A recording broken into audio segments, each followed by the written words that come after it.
Queridos amigos, querido jurado, muchas gracias por acompañarnos en la rueda de prensa de la 28ª edición del Premio Internacional de Poesía Fundación Loewe. Anoche tuvo lugar la deliberación del jurado, compuesto por Víctor García de la Concha como presidente, Francisco Brines, José Manuel Caballero Bonal, Antonio Colinas, Óscar Hahn, Cristina Peri Rossi, Soledad Puertolas, Jaime Siles y Luis Antonio de Villena. Este año se han presentado 801 obras de 29 países y ha habido 30 finalistas. En España, las provincias con mayor participación han sido Madrid, Barcelona y Valencia.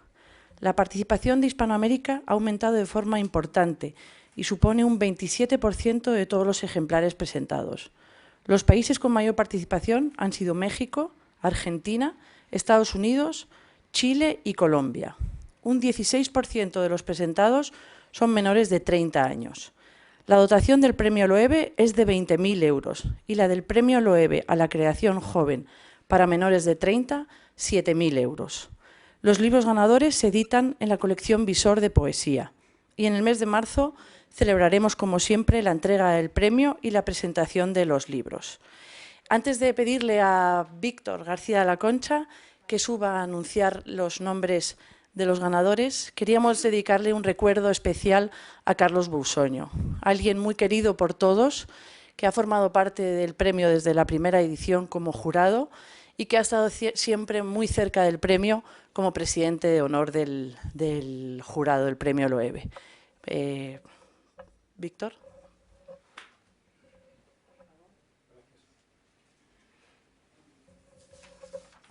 Gracias, Sheila.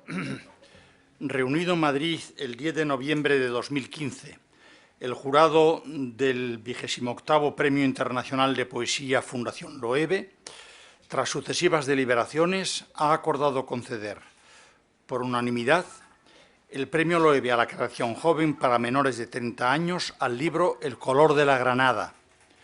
Abierta la plica, su autora resultó ser la poeta Carla del Rocío Vadillo Coronado, nacida el 3 de julio de 1985 en Quito, Ecuador.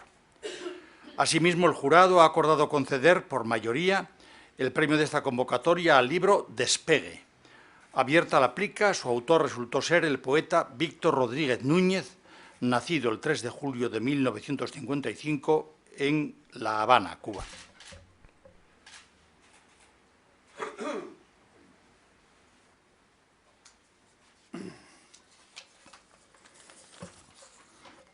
Buenos días. Bien, cuando este premio ya va camino de los 30 años de vida, creo que hay que comenzar reparando en algunas características generales que yo creo que se han dado y se siguen dando en él. Una de ellas es que en este premio, pues, siempre ha habido varias estéticas, varias poéticas, y nos basta ver la relación de los autores premiados, tanto los mayores como los jóvenes, para observar que allí pues, no hay un gremio, una generación, lo dicho, una estética, una poética, sino hay esta variedad que ha enriquecido y ha prestigiado al premio. Creo que también sigue presente el espíritu de la Fundación desde aquellos primeros años, de que se tuviera en cuenta a los jóvenes, la creación joven, y tanto el año pasado como este, pues lo estamos viendo de nuevo. Es un premio también que mira hacia América, hacia la América que escribe en español, y también este año, por segunda vez, pues tenemos como poeta joven a una mujer, que me parece que es otro factor que conviene subrayar. El libro El color de la granada parte en una especie de prólogo, o a veces parece un poema en prosa, de este símbolo de la granada. Hay un texto en el que hay un tono reivindicativo sobre, en fin, la opresión en Armenia, o más simbólico, como esas posibles 365 semillas que tiene la granada, tantos como días del año. El símbolo es importante en este libro, ¿no? No solo a través de este símbolo que da título al libro, sino también de otros más importantes, más decisivos, que no son fáciles de abordar por una persona joven, ¿no? Símbolos como la infancia, la juventud, la luz, el fuego, el silencio. Y ella, de manera expresa, la autora, dice: los símbolos hacen posible la existencia. A mí me ha remitido esta frase a aquella de María Zambrano, ¿no? Venía a decir Zambrano que los símbolos entreabren el lenguaje del misterio de la vida, ¿no? De todo aquello que en la vida aún desconocemos. Yo subrayaría sobre todo dos cosas en este libro de Carla Vadillo Coronado.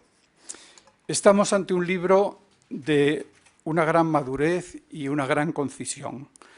Lo de la concisión, al ser un libro que viene de América, es inusual, porque normalmente de allí, por rica y por fulgurante, nos suele llegar una poesía que se distingue enseguida por un lenguaje más torrencial, más llamativo, más rico. En este caso, la concisión es una característica inusual que distingue a la autora. Y la madurez, yo me atrevo a decir que nos lleva a un sustrato de sabiduría. En este libro hay un sustrato de sabiduría que se expresa a través de una especie de versos sentenciosos o versos sentencias, como algunos de los que yo recojo apresuradamente aquí. Toda historia de amor es un arma letal. Deja caer que el viento transporte polen sobre tumbas que nadie quiere recordar. La vida me desposó con la muerte colocándome un anillo intransferible al nacer. Emprendí un viaje hacia atrás para encontrar el sol de la noche. La verdadera luz jamás se describe. Yo diría que en este libro ella se ha atrevido a describir, a través de los poemas, esa luz que es un poco todas las luces, no es solo la luz física, ¿no?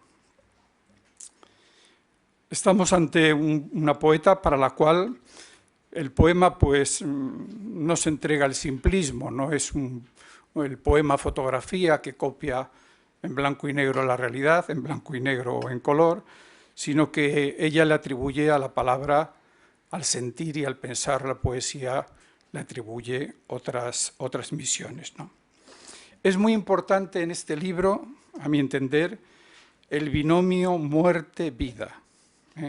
Esos contrarios tremendos que están en toda la tradición literaria, por supuesto, pero que no es tampoco lo usual que una persona joven los aborde esa tremenda contradicción, esa tremenda lucha de contrarios, los aborde de una manera brillante, que salga bien de la prueba. Hay, por tanto, esta máxima tensión entre extremos a lo largo de todo el libro, cuando además, como he dicho, la que escribe lo hace no solo desde esta doble pugna, ¿no?, sino también desde una triple pugna. Hay un verso que dice: un cuerpo enamorado, enfermo e infinito. En fin, el amor, la enfermedad y lo infinito, ¿no? Esta terrible, tremenda, triple pugna, ¿no? Más cosas reseñables en este libro. Pues hay un escepticismo sutil que lleva al lector verdaderamente a los límites del ser, a las dudas últimas, a las preguntas últimas. Hay un irracionalismo leve, junto a esa claridad que es la que predomina en el libro. Es un libro muy claro, muy contundente, muy directo. Y sin embargo, a veces, pues, en algunos versos hay un irracionalismo que supone un hallazgo por lo nuevo, ¿no? Hay una continua, nos da la sensación de que hay en el libro también una continua metamorfosis. Ella dice: hasta la belleza es profanación. Es decir, tiene una mirada sobre la vida, sobre los símbolos de la vida, sobre las situaciones, como en continua metamorfosis, ¿no? Su reflexión, insisto, es escueta, es muy sencilla, pero a la vez el lector se ve como sacudido, como zarandeado a veces, ¿no? Ante estos versos, ante estos poemas que a veces tienen 2, 3 versos, pero que son como un destello, como un fulgor, y sobre todo que hay algo dentro de nosotros que se revuelve, ¿no? Y yo creo que su reflexión, la reflexión o la meditación que supone este libro, es sobre todo un hallazgo del misterio, ¿no? Y aquí recuerdo, también me viene a la cabeza aquellos 2 breves versos de Machado: el alma del poeta se orienta hacia el misterio. El misterio, una vez más, hay que recordar que no es lo evanescente, no es lo fugitivo, no es lo superficial, sino el misterio, como he dicho antes, es simplemente lo que ignoramos, ¿no? Y la autora, a través de sus poemas, reflexiona y indaga, medita, para dar con esa parte misteriosa de la vida. En definitiva, yo creo que nos encontramos, por decirlo en una sola frase, ante un libro de una gran madurez que nos hace sentir y pensar en los límites, algo que hay que tener en cuenta pensando siempre que es una joven la que escribe, y siempre con una sobriedad expresiva. Y si me lo permiten, les voy a leer el poema que cierra el libro, que acaso no es el más conciso, quizá por ello ella lo ha puesto al final, como ha dejado desbordar esa reflexión escueta, esa concisión, y el poema dice así: me expulsaron de todo territorio, pues no entendieron las verdades que tenía que cantar. Yo, que apenas traducía los misterios de la noche, encontré en el cielo mi único protector. Bastaba alzar los ojos para leer las profecías en constelaciones que iluminaban el mundo, un mundo que nunca las mereció. Por eso os digo, miserables los que clavaron una roca en su pecho para no correr el riesgo de enamorarse como yo, para no perder la cordura, ni la conciencia, ni el objetivo de una vida plagada de leyes absurdas. Yo no busqué, como ustedes, refugio en la inmortalidad. Yo solo amé profundamente y tras ello dejé testimonio. Mis palabras son caballos incendiando los campos de la inmensidad y en ellos seguiré habitando la sagrada locura. Un día mi canto despertará a la multitud, morirá el poeta, pero no su musa. En fin, hay también esta alusión tan directa al amor, que por otra parte es un tema que aparece misterioso, insinuado, oculto, turbador en el libro. Y nada más, muchas gracias.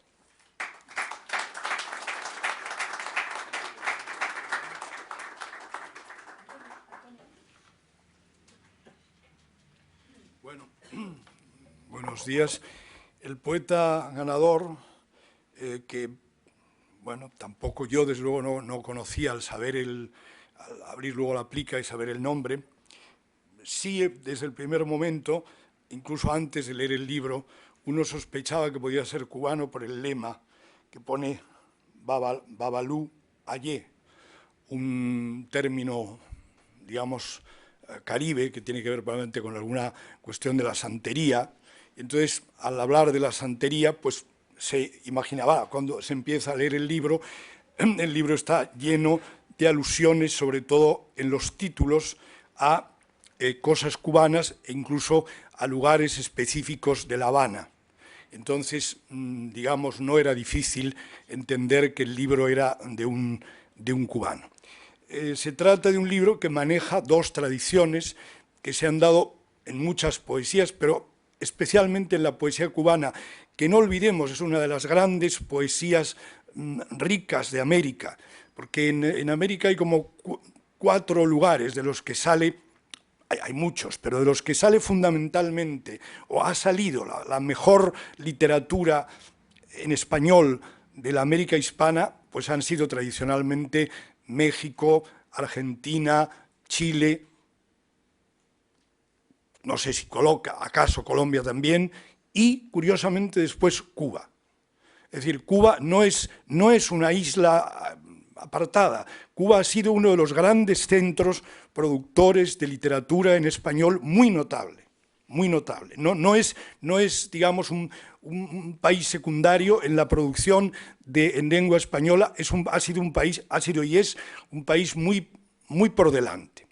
Ya desde el modernismo, con Martí, con Julián del Casal, con toda esa gente. Entonces, aquí se da una tradición, como digo, se puede dar mezclada en otras ocasiones, pero aquí es muy nítida.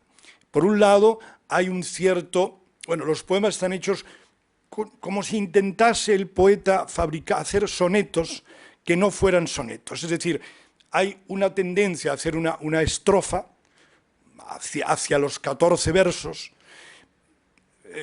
pero es un soneto informal, es decir, no son sonetos, hay una llamada a la forma del soneto, un jugar con la sombra del soneto, quizá para decir que la métrica tradicional es importante, pero que la renovación de la métrica tradicional también es importante, que la poesía se basa en la tradición y la poesía debe también renovar la tradición, no se puede quedar en la tradición, tiene que usarla y renovarla, es decir, no la puede desconocer, pero tampoco puede ser simplemente un imitador, tiene que conocer la tradición y tiene que renovarla. Yo creo que eso está en esos poemas. Estos poemas están hechos en un lenguaje esencialmente barroco, con una tendencia al barroquismo, que es algo que tiene también mucho que ver con la tradición, ya incluso específicamente cubana y no muy lejana, si pensamos en la generación importantísima de la revista Orígenes o en el nombre mayor de Lezama Lima. Hay una poesía importante que jugó con el barroco, que jugó con formas distintas del barroco. La de Lezama es la más extrema, pero también se puede haber dado en Eliseo Diego, incluso de otra manera en el propio Gastón Vaquero, que vivió en España, era un gran poeta. Hay esa tendencia al barroco, a una lengua exuberante, pero el barroco aquí no sirve, aunque sea proliferante, como todo el barroco, crea un lenguaje proliferante, pero no se conforma con que el lenguaje sea una proliferación que puede cautivar al lector por la propia belleza de la proliferación.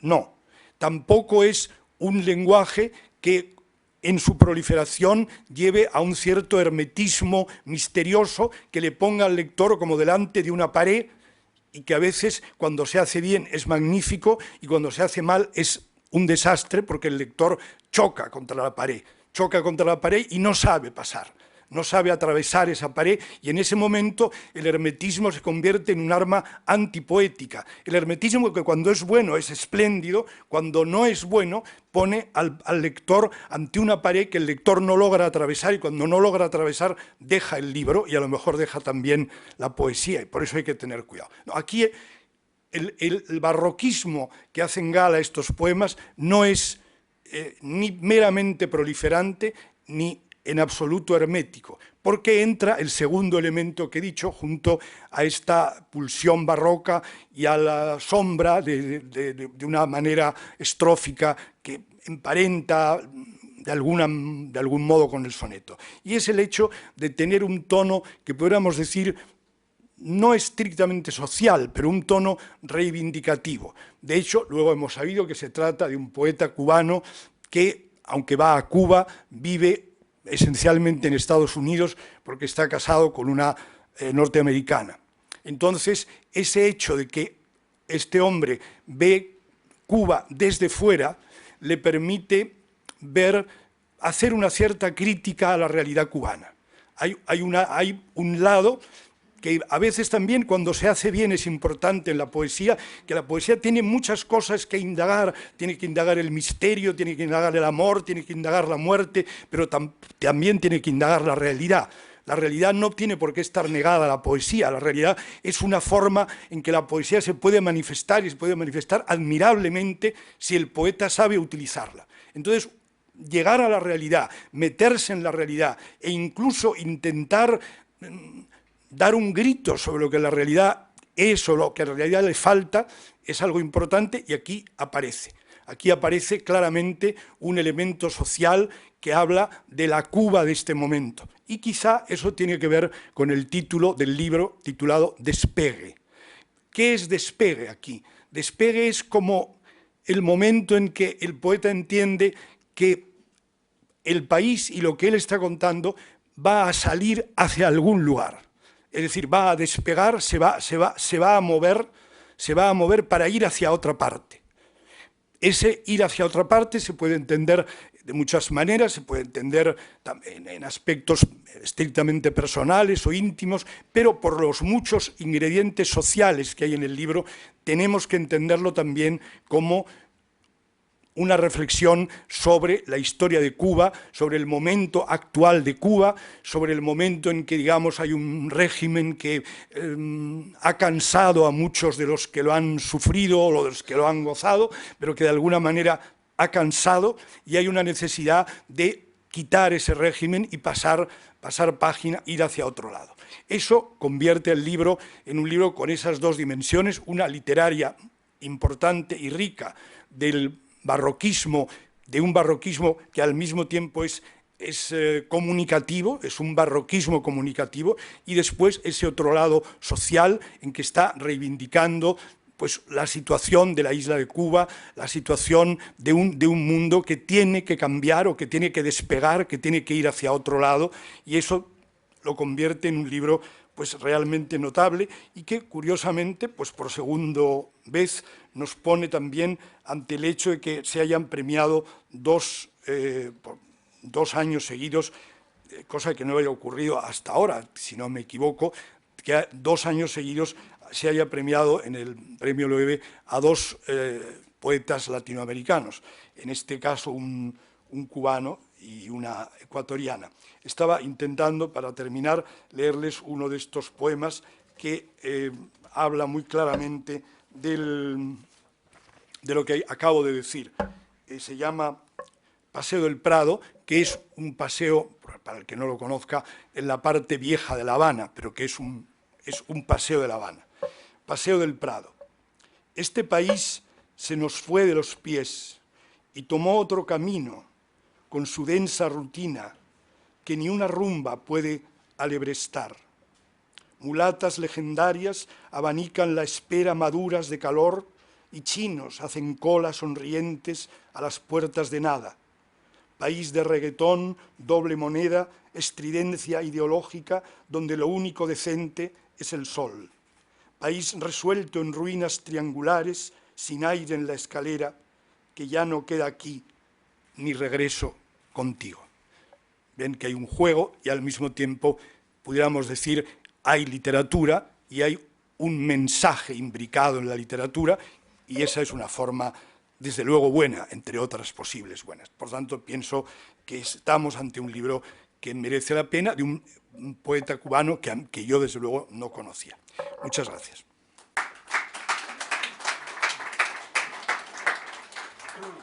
Bueno, muchas gracias a todos por acompañarnos.